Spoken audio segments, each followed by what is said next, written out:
এরকমই কোনো এক দুপুরবেলায় আমি তোমাকে জিজ্ঞাসা করেছিলাম তোমার কোন মাছটা বেশি পছন্দের। তুমি বলেছিলে পমফ্রেট। যাকে থাক সেসব পুরনো কথা। নমস্কার, আমি শ্রাবন্তী, ঝাড়গ্রাম থেকে। আজ আমি তোমাদের সাথে শেয়ার করব পমফ্রেটের একটা রেসিপি। পমফ্রেট মাছগুলোকে তার জন্য ভালো করে ধুয়ে নিয়েছি আর লবণ আর হলুদ এপিটোপিট করে ভালো করে মাখিয়ে নেব। এবার কড়াইতে সর্ষের তেল গরম করতে দিয়ে মাছগুলোকে এদিক ওদিক দু সাইড ভালো করে ভেজে নেব। পমফ্রেটের রেসিপির জন্য আমি নিয়েছি মিক্সিং বলে নিয়ে নিচ্ছি একটা টমেটো, দুটো পেঁয়াজ, 4-5টা কাঁচা লঙ্কা আমি দিয়েছি, কিন্তু তোমরা চাইলে কমও দিতে পারো। আর 2 চামচ সর্ষে দিলাম আর 3 চামচ মতো আমি পোস্ত দিয়ে দিলাম। দিয়ে মিক্সিতে ভালো করে বেটে নেব। ভিডিওটি ভালো লাগলে তোমাদের মূল্যবান কমেন্টটা দিয়ে যেতে ভুলো না। আর যারা এখনও আমার সাথে যুক্ত হওনি তারা অবশ্যই যুক্ত হয়ে যেও নতুন নতুন ভিডিও পাওয়ার জন্য। কড়াইয়ের মধ্যে কালো জিরে আর কাঁচা লঙ্কা ফোড়ন হিসেবে দিয়ে যে মশলাটা বানিয়ে রেখেছিলাম ওটা দিয়ে দেব।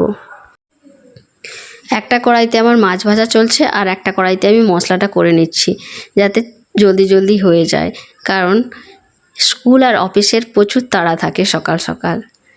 তো মাছটা একদিকে ভাজা হচ্ছে আর মশলাটা আমি এক সাইডে করে নিলাম।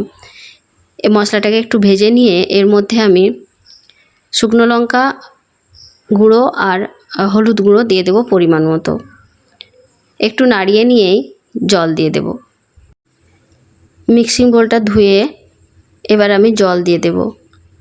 জলটা ফুটে উঠলেই পমফ্রেটগুলো দিয়ে একটু ফুটিয়ে নেব। ফুটিয়ে নিয়ে ধনেপাতা কুচি দিয়ে নামিয়ে নেব।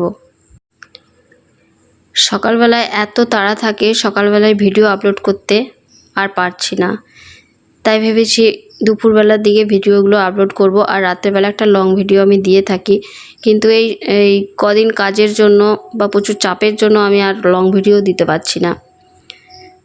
রান্না তো করে ভিডিও করে রেখেই দিই, কিন্তু এর পেছনে যে আরও কথা লাগাতে হয়, এডিটিং করতে হয়, এগুলো করতে প্রচুর টাইম লাগে। আজকে একটু চেষ্টা করলাম, কেমন হয়েছে অবশ্যই জানিও। তোমরাও কি পমফ্রেট এইভাবে রান্না করো? আর তোমাদেরও কি পমফ্রেট পছন্দ? আমার মেয়ের তো খুব পছন্দ। খুব তাড়াতাড়ি এই রান্নাটা রেডি হয়ে যায়। সকালে খুব তাড়া থাকে, মেয়ের স্কুল অফিস, তো তাড়াতাড়ি করেই পমফ্রেটটা আমি রেডি করে নিলাম। তো কেমন লাগলো আমার রেসিপিটা অবশ্যই জানিও। আর বাড়িতে বানিয়ে গরম ভাতের সাথে খেয়ে বলো কেমন হয়েছে আমার রেসিপি। আবার দেখা হবে নতুন কোনো ভিডিওতে, নতুন কোনো রেসিপিতে। টাটা, বাই বাই, ভালো থেকো, সুস্থ থেকো। পুরো ভিডিওতে আমার সাথে থাকার জন্য অনেক ধন্যবাদ।